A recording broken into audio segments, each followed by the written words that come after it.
question. Let me ask you a question today, sir. Come here, I'll answer your questions as well. Generally, people ask for proof for the existence of God. But I want to change the question today. What I want to suggest is, on what basis do we deny the existence of God? On what basis do we deny the existence of God? Because when we deny God, we deny our very selves. We deny our very basic faculties, our faculties to reason. We deny the use of logic and the laws of logic. We deny the laws of science. We deny the laws of mathematics. And we deny everything. We deny our very purpose.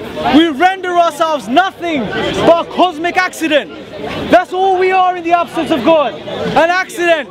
An accidental byproduct of a lengthy evolutionary process. There's nothing more to it.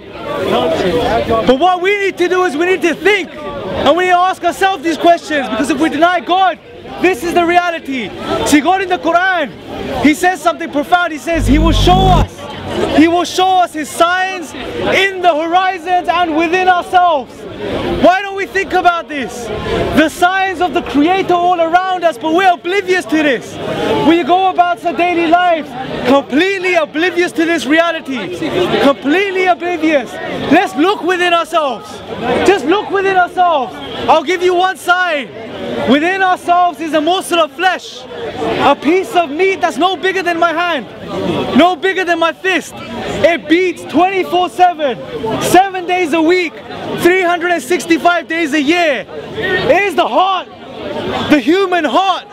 It pumps 5 liters of blood a minute, 7,000 liters a day. It pumps 3 billion times in an average lifetime. 3 billion times. Who's in control of it? Are we controlling our hearts?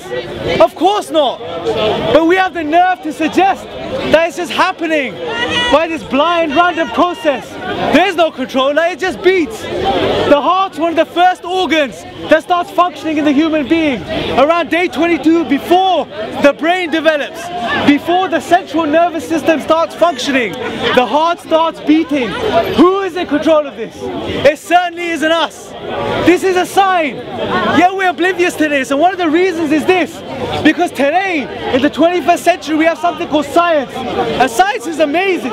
Science is an amazing method. But what certain scientists, certain individuals want to suggest is that because science tells us how things work, therefore there's no need for a creator. This is obnoxious. This is absurd. Just because you understand the how, it doesn't necessarily mean that there's no why.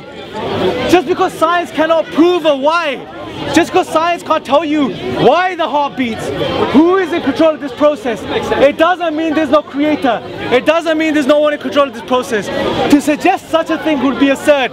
Think about this. I mean, if you still want to suggest that the entire universe just popped into existence out of nothing, by chance, and then you want to suggest that our solar system just formed as it did, and then you want to suggest that the earth came and fell into this perfect alignment, into its perfect position, into the Goldilocks zone as they call it. The Goldilocks zone.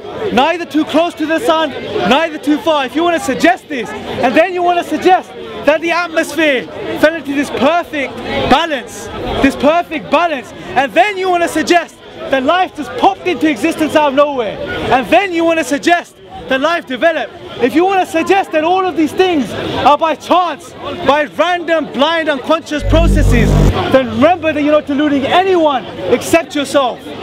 You're not deluding anyone except yourself. Look into the reality.